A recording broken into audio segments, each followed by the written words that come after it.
Puji nama Tuhan, semua dalam keadaan yang diberkati, amin. Terima kasih, saya sudah diberi kesempatan kembali untuk melayani tempat ini. Dan saya bersyukur saya bisa sehat dan baik-baik saja. Kita sama-sama belajar firman Tuhan hari ini.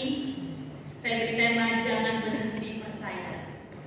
Lagu pujian yang terakhir menjadi peneguhan bagi saya, di mana khotbah saya hari ini itu sore ini khususnya benar-benar membawa kita masuk dalam hadirat Tuhan lebih lagi. Beberapa hari yang lalu saya berbincang-bincang dengan putri saya, dan saya bilang bahwa iman itu lahir jangan karena iman turunan. Maksud saya iman turunan itu adalah dikarenakan mami ini hamba Tuhan, secara otomatis kamu itu Kristen. Tetapi iman yang sesungguhnya itu adalah iman kita kepada Tuhan yang mengalami Tuhan secara pribadi. Jadi bukan karena mami ini hamba Tuhan terus kalian Kristen, ya wes lah, mami masuk surga, aku masuk surga. Memang saudara, firman Tuhan tidak pernah batal bahwa orang yang percaya kepada Kristus itu akan menerima kehidupan yang kekal. Benar? Tetapi apakah dalam perjalanan iman kita, hidup kita itu menunjukkan kita mengalami Tuhan? Tetapi kalau kita ini tidak pernah mengalami Tuhan, perlu dipertanyakan iman kita. Mengalami Tuhan itu yang seperti apa, Bu? Mengalami Tuhan itu kita siap berproses, yang setuju katakan amin.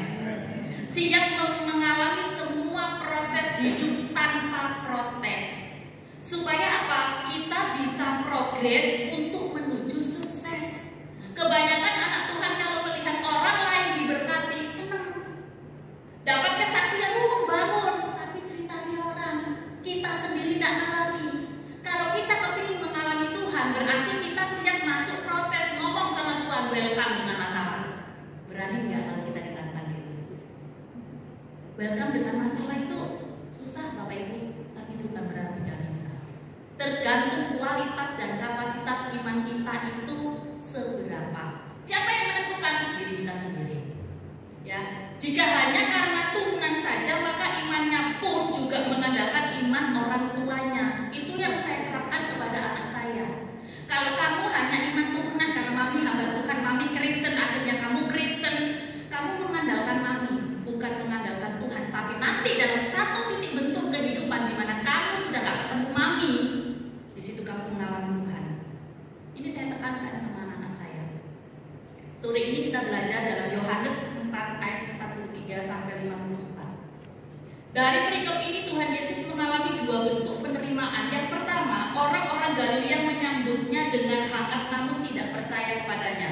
Itu tertulis dalam Yohanes 4 ayat 44 dan 45. Sebab Yesus sendiri telah bersaksi bahwa seorang nabi tidak dihormati di negerinya sendiri.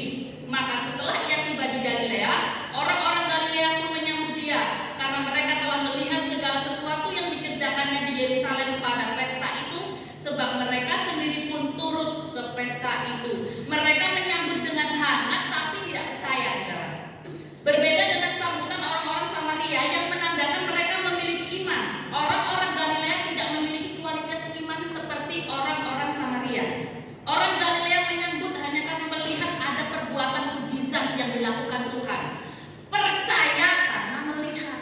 Nah, ini yang sulit, percaya tanpa melihat. Saya seringkali mengajarkan kepada anak-anak saya begini, ketika kamu berada di tengah-tengah orang yang bukan orang kenal Tuhan, anggaplah itu orang asing, orang yang di luar Kristen. Bisakah kamu mewujudkan bahwa Kristus itu ada dalam dirimu? Bisa tidak kamu menyatakan bahwa kamu ini Alkitab yang terbuka? Alkitab terbuka itu kan bukan berarti kita ini penuh dengan tulisan ayat, saudara. Alkitab terbuka itu kita bisa dibaca oleh orang yang tidak mengerti Alkitab dan tidak punya Alkitab. Tetapi mereka mengerti isi firman yang ada dalam Alkitab itu melalui hidup kita. Mujizat yang dilakukan Tuhan itu membuat orang-orang Galilea, oh iya, ketok, saudara. Kelihatan mujizatnya baru percaya. Tapi apakah ketika hanya mendengar bisa percaya? Tergantung yang menyampaikan, tergantung yang menerima. Contoh aja, kalau kita nawarkan barang, saya nawarkan tisu ini bentuknya ada. Bu, mau tisunya harum loh, di dalamnya ini ada aromaterapi. Nyoba wes, biar dicoba. Oh iya, baunya wangi ya, dibeli saudara. Kenapa? Karena kelihatan di barangnya. Tapi kalau kita menawarkan keselamatan yang dari Yesus, tidak ono yang namanya bentuk barangnya, tidak kelihatan. Bagaimana kita menunjukkan iman kita sampai membawa orang yang kita ajak bicara itu tertariknya bukan sama kita, tertariknya sama Yesus. Akhirnya mereka mau percaya tanpa harus melihat. Nah, di sini ada 3 pelajaran yang dapat kita petik dari seorang pegawai Herodes. Yang pertama di ayat yang ke-47, ketika ia mendengar bahwa Yesus telah datang dari Yudea ke Galilea, pergilah ia kepadanya lalu meminta supaya ia datang dan menyembuhkan anaknya, sebab anaknya itu hampir mati. Pegawai ini menaruh harap kepada Yesus. Sebenarnya mereka tidak kenal saudara. Tapi karena mereka di sini dikatakan pergilah ia kepadanya lalu meminta supaya ia datang, meminta Yesus datang untuk menyembuhkan anaknya sebab anaknya itu hampir mati. Kata menaruh harapan di sini itu memakai kata trust. Jadi benar-benar berarti percaya atau menaruh rasa percaya. Kita semua percaya sama Tuhan di sini, amin. Pertanyaannya dibalik, Tuhan percaya enggak sama kita? Loh, kita harus berani, amin. Tidak dijawab gak tahu, ya Anda sendiri yang menjawab. Ya kan? Yang tahu kan kita. Betul enggak? Kalau saya ditanya, Bu, percaya enggak? Tuhan percaya. Tuhan percaya enggak? Percaya. Buktinya apa? Buktinya Tuhan utus saya kok. Betul enggak? Buktinya Tuhan berkati saya kok. Kalau Tuhan enggak percaya saudara sama kita enggak akan pernah dikasih sesuatu sama Tuhan. Karena sesuatu ini adalah kepercayaan ini. Kepercayaan itu mahal. Hati-hati, diopeni ya. Namanya kalau kita sudah percaya sama Tuhan, kita menaruh harap kepada Tuhan. Nah, kalau Tuhan sudah percaya sama kita, berarti Tuhan pun punya harapan sama kita untuk kita mewartakan Injil, mempertunjukkan kepada orang asing di luar Kristen bahwa Yesus itu ada dalam diri kita. Jangan pernah malu pikir salah. Orang yang menaruh percaya kepada Tuhan itu memerlukan keberanian. Jadi kita berani ngomong, saudara. Saya nggak pernah malu, saya nggak pernah takut kalau saya ditanya, Ibu Kristen? Iya, aku Kristen. Orang nggak pernah percaya atau nggak pernah melihat saya pendeta, nggak pernah melihat saya penginjil. Tapi di mana saja saya ngomong Injil tak sisipno, saudara. Mau ngomong jenis apa saja. Sampai kemarin saya itu makan di soto Semarang aja loh. Anak saya itu ngomong ini, hak ngomong ini makan di suwi di sini. Karek bayar ini loh mati. Anak saya itu sudah nyalain AC, mobil sudah nyalain, sudah 15 menit lagi, sudah 15 menit lebih mami nggak datang. Begitu selesai saya kan sukacita saudara. Aku Injil, wes. Lek wes cerita kita mesti mami dulu. Gara-gara nyapa dia tanya kabar suami saya. Terus dia itu celetuk ngomong, Bu, waktu bapak gerah, waktu bapak sakit itu nggak dicoba untuk alternatif tak? Saya ngomong, Bu, saya itu nggak percaya alternatif. Loh bukan yang jenis-jenis yang lain. Oh, maaf ya, saya itu nggak cocok atau saya tidak percaya sama orang pintar. Karena orang pintar di Indonesia itu minumnya tolak angin. Saya tidak percaya. Oh, bukan itu maksudnya. Aku ngomong tolak apa? Saya tidak percaya. Semuanya itu fokus sama Tuhan. Ya bukan berarti beriman terus tidak melakukan apa-apa, saudara. Ini sudah ditangani 12 dokter spesialis penyakit dalam. Dari situ saudara saya masuk.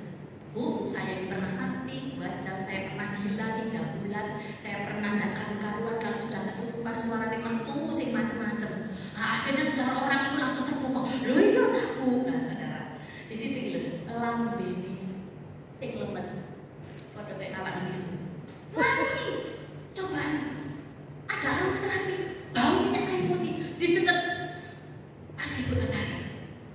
Ini saudara, lek sing ngomong Kak Peter, membuat tisu, ambil wangi, tak ono itu saudara. Kita menceritakan Yesus harus penuh ekspresi. Kenapa? Karena harapan kita kepada Kristus itu terwujud dengan apa? Rasa percaya kita. Bagaimana kita membuat orang lain percaya kepada Kristus dari kehidupan kita? Halo, oh menurut saya tanya, bagaimana? Nah itu tergantung kita pribadi lepas pribadi. Yang siap katakan amin. mari kita secara serius berada di dalam Yesus, di mana kita menaruh harapan kepadanya dan memusatkan diri pada kemuliaan Allah di dalam segala ruang gerak kehidupan kita. Karena Allah lah yang menjadi penggerak tujuan hidup kita. Dalam Efesus 1 ayat 11-12, aku katakan di dalam Kristus, karena di dalam Dialah kami mendapat bagian yang dijanjikan. Kami yang dari semula ditentukan untuk menerima bagian itu sesuai dengan maksud Allah, yang di dalam segala sesuatu bekerja menurut keputusan kehendak-Nya, supaya kami yang sebelumnya telah menaruh harapan pada Kristus boleh menjadi puji-pujian bagi kemuliaan-Nya. Bapak Ibu, saya berharap waktu suami saya sakit terjadi mujizat, suami saya sembuh.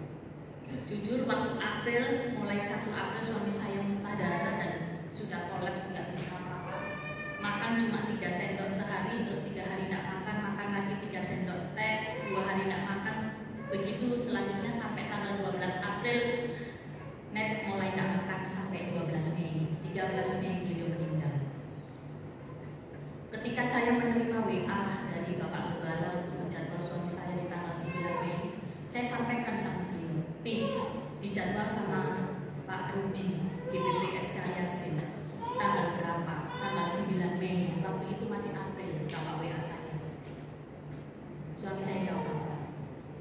Bilang Momi sama Pak Rudi, minta maaf, suruh cari hamba Tuhan lain, mumpung sih jauh. Ini Mei loh, itu maaf, itu Maret waktu itu. Ini saya Maret, masih ada rentang waktu. Tidak bisa, 9 Mei itu aku sudah nggak bisa. Benar saudara, 9 Mei itu suami saya benar-benar nggak bisa bergerak, nggak bisa ngomong, nggak bisa minum. Sampai akhirnya tanggal 12 Mei malam lidahnya pendek, 13 Mei sore suami saya meninggal. Saya ingat sekali di mana saya menaruh harapan saya kepada Kristus untuk saya melihat mujizat suami saya sembuh. Ternyata mujizat yang saya lihat adalah kematian suami saya.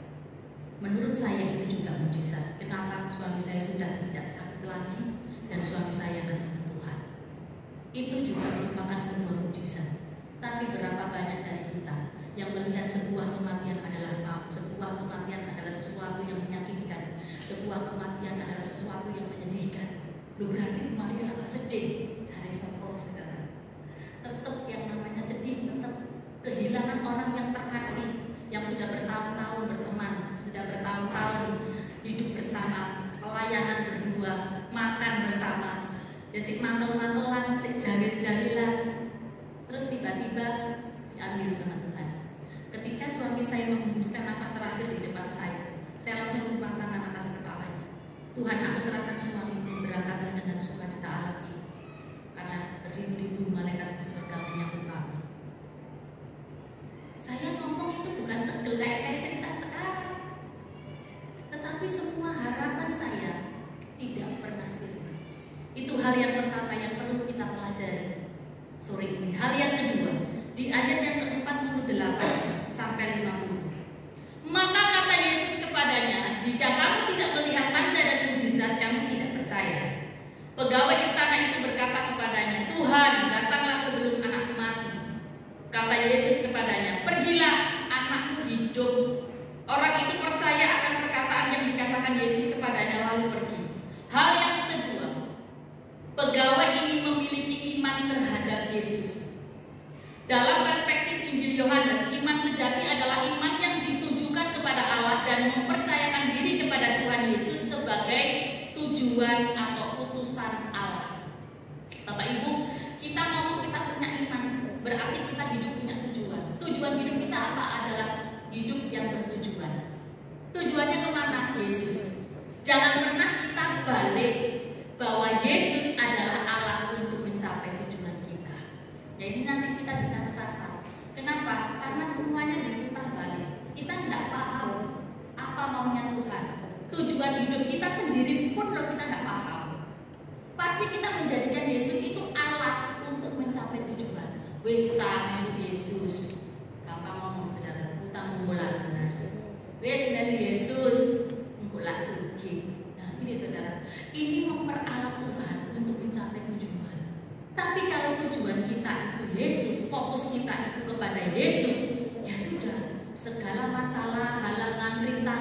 cobaan, tekanan, jejer saudara. Tapi kita bisa melewati satu persatu. Kalau kita melihat sebuah halangan di jalan, mungkin saya berjalan ini sudah nggak ada jalan, ini sudah nggak ada jalan, tertutup, di sini ada mimbar. Bagaimana cara saya untuk saya keluar ke sana? Wah, mencolok Bu. Itu mungkin salah satu cara. Tapi ingat, ketika kita tidak selesaikan ini sampai pada tempatnya saudara, masalah ini benar-benar tidak selesai, tapi kita hanya menganggap selesai dengan lompat gloriuslah di belakang. Saya bisa jalan, ingat di depan kita masalahnya lebih besar. Kenapa? Satu masalah kita tidak lulus, remedi di depan ini menyita waktu. Yang dimana seharusnya kita sampai garis finish, kita masih tertimbun masalah. Iman kita harus sampai satu kata, yaitu sejati. Iman sejati itu tidak menuntut tanda. Makanya di situ dikatakan bahwa pegawai istana itu berkata, Tuhan datanglah sebelum anakku mati.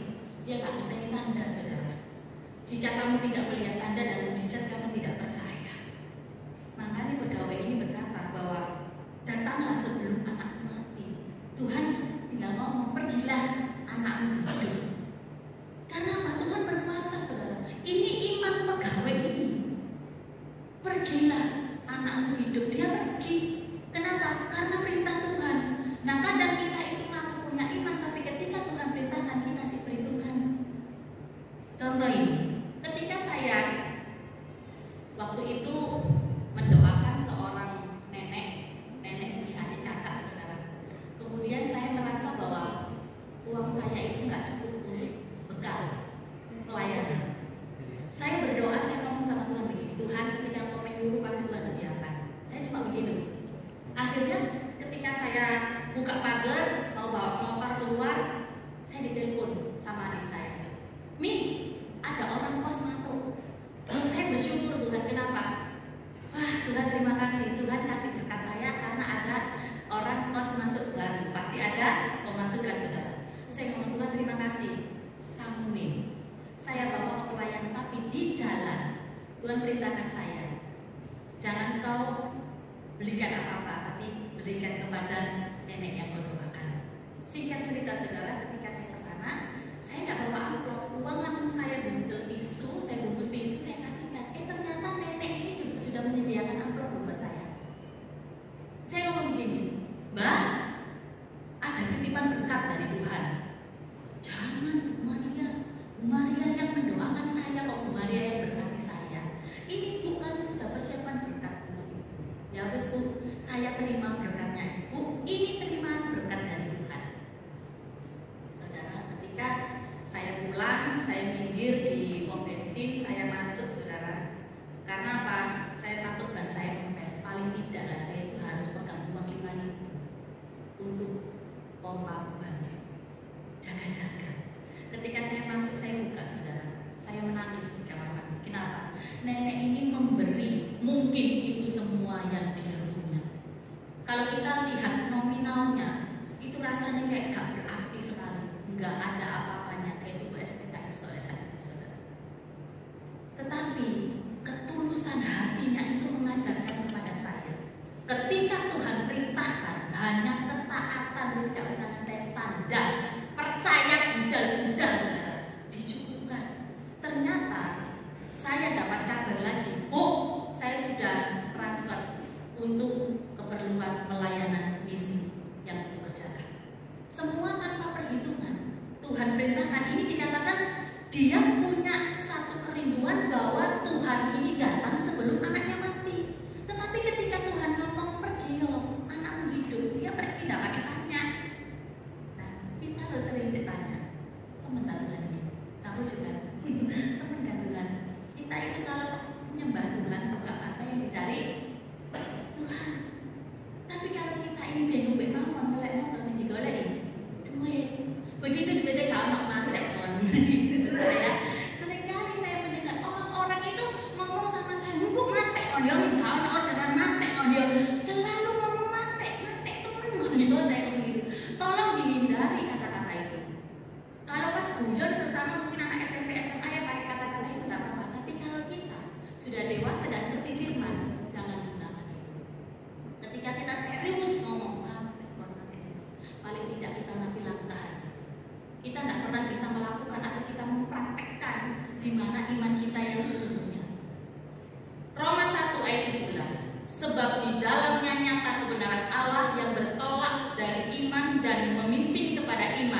Seperti ada tertulis, orang benar akan hidup oleh iman.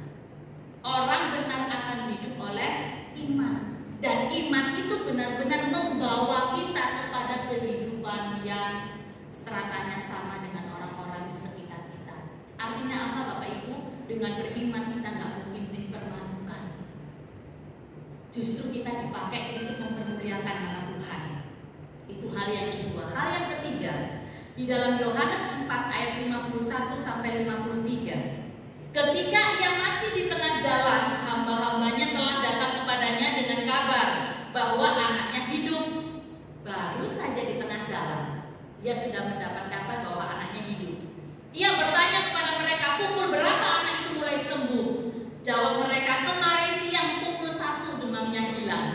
Maka teringatlah ayatnya itu bahwa pada saat itulah Yesus berkata kepadanya, anakmu hidup. Lalu ia pun percaya, ia dan seluruh keluarganya. Hal yang ketiga, pegawai ini berjalan dengan imannya. Selain dia itu memiliki iman, imannya itu dijalankan. Kita beriman, Tuhan tolong, tapi kita tidak pernah mau bergerak mengambil bagian kita, saudara. Iman kita mati. Iman tanpa tindakan adalah mati. Kita mau beriman, Tuhan aku hari ini diberkati Tuhan. Mari doa dulu, saudara. Kalau kita, Tuhan aku percaya diberkati, yes, ambil berkat itu. Sebelum diambil sama yang lain.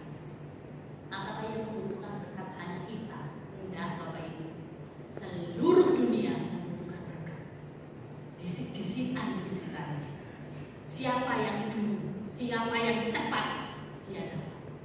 Artinya ketika kita, Tuhan tak pernah kehabisan berkat. Siapapun yang mengambil pasti dapat. Yang saya juga katakan itu. Kita tersungkur di hadapan Tuhan. Kita mengikuti apa yang menjadi iman kita. Kita mengambil bagian untuk melakukan tindakan iman kita. Semuanya itu akan membawa kita lebih kenal sama Tuhan. Makanya jangan pernah berhenti percaya. Seperti pujian tadi, sekali Yesus tetap Yesus. Saya ingat ketika saya dalam kondisi hilang ingatan, saya mengucapkan kata-kata itu karena ibu saya memaksa saya untuk pergi ke suatu tempat di mana itu yang bertentangan dengan iman Kristen. Saya disuruh nginep di situ 3 bulan supaya saya sembuh. Dalam situasi atau kondisi yang saya ini tidak normal, saya katakan, sekali Yesus sampai mati saya Yesus. Saya dikata-katain saudara sama ibu saya diusir, loh saya pergi. Saya sampai ditanya begini, apa sih yang Yesus? Saya katakan saya menerima kekekalan. Dikekalan. Kamu itu terbentur, yang kamu teriak Yesus, mana Yesus datang? Saya digituin loh saudara. Saya ngomong hanya ibu aja, hanya sampai aja nggak dalam Yesus datang. Aku melihat Yesus datang. Buktinya semua barang najis yang ada dalam tubuhku dikeluarkan sama tubuh. Itu tandanya Yesus datang. Kenapa Anda tidak melihat ketika Yesus datang? Karena Anda tidak punya iman kepada Yesus. Aku punya iman kok. Saya ngomong gitu loh saudara. Padahal saya ini tidak sadar. Padahal saya dalam kondisi hilang ingatan itu. Saya dirawat di rumah sakit Surabaya kurang lebih 2-3 bulan. Tetapi dari sini saya belajar. Ternyata iman yang dilakukan, iman yang dijalankan, iman yang kita terus bertindak, itu membuahkan hasil. Supaya apa? Ketika kita bersaksi untuk menyampaikan kepada orang-orang, baik itu di dalam Tuhan maupun di luar Tuhan, mereka yang mendengar kesaksian kita itu percaya. Mereka yang mendengar kesaksian kita itu diberkati. Akhirnya orang mencari kita karena Yesus nampak dalam diri kita. Kata pergi itu berarti dia berjalan dengan percayanya kepada perkataan Yesus dan mengikuti perkembangannya serta membuktikan tindakan Yesus. Pergi, anakmu hidup. Dalam perjalanan ini untuk membuktikan loh saudara. Iman kita yang kita jalankan itu untuk membuktikan sesungguhnya itu real apa enggak. Ingat Ibrani 11 ayat 1. Iman adalah dasar dari segala sesuatu yang kita lihat dan iman adalah bukti dari segala sesuatu yang tidak kita Lihat, dia benar begitunya ini. Iman adalah dasar dari segala sesuatu yang kita harapkan dan bukti dari segala sesuatu yang tidak kita lihat. Yang kita harapkan berarti masih abstrak. Bukti dari segala sesuatu yang tidak kita lihat. Yang abstrak kita tarik dengan iman kita sesuai dengan tindakan, itu akan menjadi real. Artinya apa? Wujud nyatanya kelihatan, saudara. Sekarang apa yang menjadi pergumulan kita? Jangan membuat kita berhenti percaya. Kadang-kadang kita itu menerima apa yang kita minta, tetapi kita tidak menyadarinya. Yang paling jarang disadari itu apa? Kita bangun tidur sehat. Saya tempo hari bangun tidur, saudara, bentuk lemari. Saya tuh kok geliam-geliam. Saya mau berdiri takut jatuh. Mau saya tensi, tekanan darah saya itu berapa? Ternyata normal, saudara. Anak saya punya inisiatif. Mi, cek gula. Gula saya rendah, saudara, cuma 70. Kemudian cek kolesterol. Kolesterol di bawah standar. Cek asam urat di bawah standar. Anak saya wis nih, makan banyak ton, makan bebek, makan durian. Seperti itu. Kenapa? Karena semuanya kurang. Lagi dengan anak saya dijubes, saudara, kolesterolnya turun. Ini saya tua aku saya gitu. Tapi dari sini, saudara, saya itu menyadari bangun tidur sehat, bisa nafas, nggak ngelihat, itu mujizat. Amin. Kita tidur nggak sadar, orang bangun tidur tiba-tiba nggak ada. Orang bangun tidur tiba-tiba petrol. Orang bangun tidur tiba-tiba kejang. Itu banyak terjadi. Nah ini loh, kita sudah menerima kesehatan itu, tapi kita tidak pernah sadari bahwa itu sudah kita terima. Kenapa? Iyalah, aku rajin olahraga, aku rajin minum vitamin, aku rajin makan makanan sehat. Sampai sekarang aku belakang puasa 16 jam. Nanti sisanya baru boleh makan. Ya tidak, dulu pelayanan beda maneh, saudara. Ini kayak kamu dewe ya. Mau konsisten, konsisten peraturan yang dibuat sendiri saja lo susah. Nah orang seperti ini gak akan pernah konsisten dengan firman Tuhan lo. Kalau untuk peraturan ya wes aku 16 jam puasa, setelah itu aku makan bebas gitu ya. Tapi sebelum 16 jam, salah lagi kampung tengah ya gitu. Dimin-dimin ya, apalagi mulai pelayanan itu beda, itu kasih karunia. Jadi kasih karunia itu diterima. Hamba Tuhan kan tidak boleh bujuk, dari takon sudah makan harus jawab jujur. Belum. Ya, kita perlu cerdas dan cermat loh. Iman itu harus ada tindakan. Iman adalah inti kehidupan kita dari hari ke hari. Iman itu juga mewujudkan diri dalam bentuk yang konkret, adalah bersaksi. Kita kalau bersaksi, iman kita yang kita jalani untuk menyelesaikan masalah itu sudah lewat, itu saksi. Tapi kalau sedang ada dalam pergumulan, saudara, menjadi sumbangan. Ada orang datang kepada saya, bantu doa. Saya dikasih kertas, saudara, folio. Anak-anak kami saya, wih, makanya gitu. Bukan dibuka, kayak baca undang-undang dasar, saudara. Folio. Bu, dukung doa. 1, aku pengen suki. Jadi saya dikiranya tempat untuk cari kesugihan. 2, pengen utangku lunas. Aku tutup bank ya, tutup bank detail. Kemudian 3, aku pengen bojoku kerja. Berarti sebelumnya enggak kerja. 4, aku ingin anakku tidak disodong. Ini yang paling bisa. 5, aku pengen sok bayar kontrakan. Ini semua hubungannya dengan duit. Lah bingung, saudara. Lah kalau ini tak kasihkan sama Pak Steven, ambil Pak Steven didoakan enggak? Ya, kasihkan sama Pak Rudi, didoakan apa enggak? Saya waktu itu ngomong sama didoakan enggak ya uang ini? Kok ini sih? Saya kok disuruh doakan sedemikian rupa sampai detail. Nomor si pengen so gimana? Suami saya nggak begini, tutupin kertas itu. Tetap didoakan, tapi bukan masalah yang tertulis. Doakan orangnya supaya orangnya bertobat. Saya ketemu lagi, saudara, di satu kesempatan. Waktu itu saya yang khotbah. Saya dipanggil Bu Fras. Saya bingung, saya nggak pernah dipanggil Bu Fras. Suami saya kan Epafras. Saya dipanggil Bu Fras atau oleh. Iya, kenapa Bu? Sudah didoakan. Loh iya, ibu doa itu pasti sama Tuhan. Loh enak sebenarnya. Iya lah, karyawan yang doa tak bayar sebenarnya orang yang itu saya nggak apa ya. Tapi masalahnya doa itu pasti sama Tuhan. Loh lah salah saudara. Saya itu nanti tunggu hasil. Bu ibu doa, kalau ibu tidak doa saya berhenti doa. Buat apa? Karena kita Tuhan mau melapor nantinya sorong. Masih punya pergumulan tidak mau doa. Nah pertemuan ketiga waktu suami saya khotbah saudara. Orang ini muncul mana? Setia loh saudara. Setia loh persekutuan kemana-mana setia.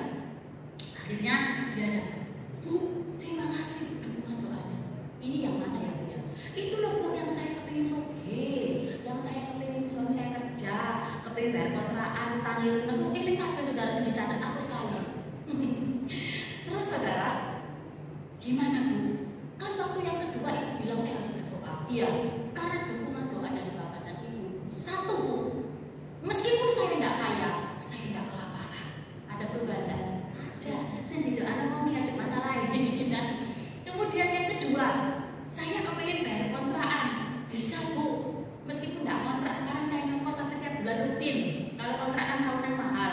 Oh ya, mesti penting kalau kita tinggal Bu ada. Kemudian yang ketiga Bu, suami saya kerja Bu, meskipun rok asem. Sehari kerja, 2 hari tidak kerja, sehari kerja, seminggu pray, tapi paling nggak kerja, berarti sudah ada perubahan. Terus yang keempat, supaya utang saya lunas. Belum lunas Bu, tapi bisa cicil separuh. Loh saudara, saya senang. Terus yang terakhir, anak saya sudah tidak disodomi.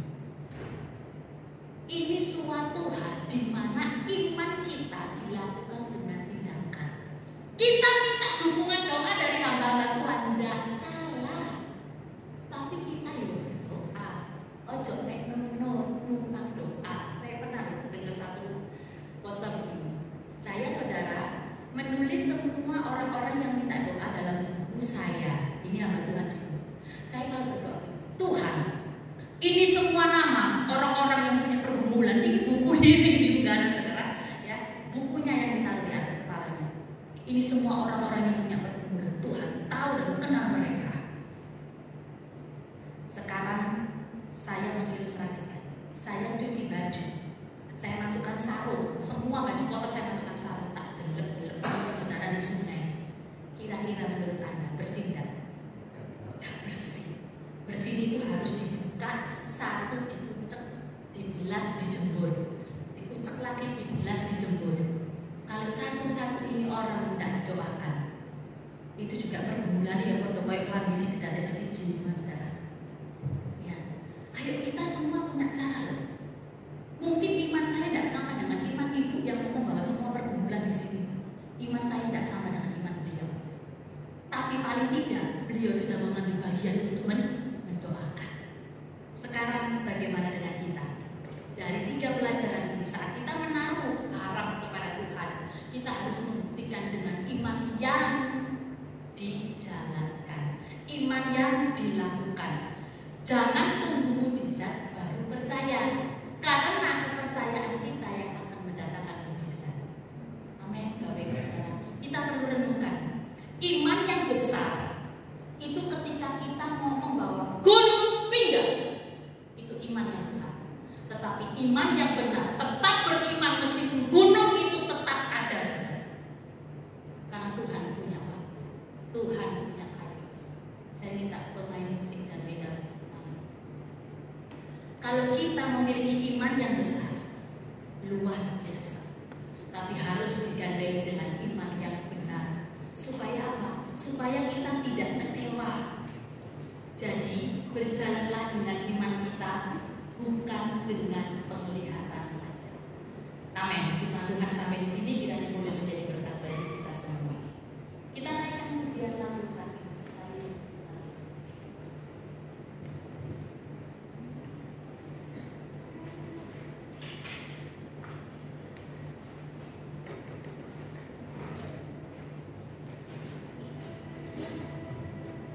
Saya minta untuk semuanya pada berdiri.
mencatat jika kita tidak beriman, maka kita tidak berkenan kepada Tuhan.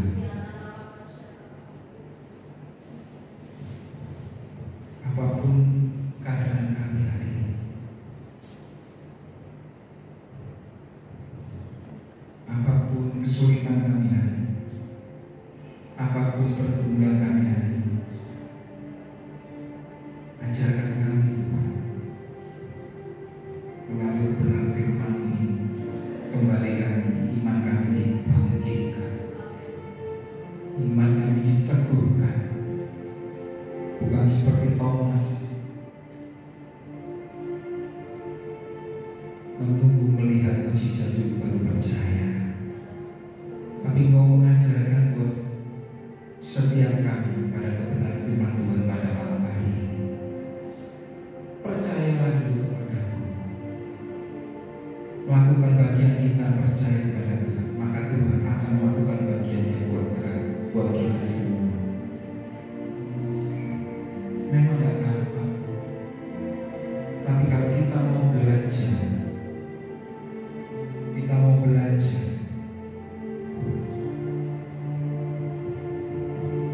maka Roh Kudus akan memampukan kita.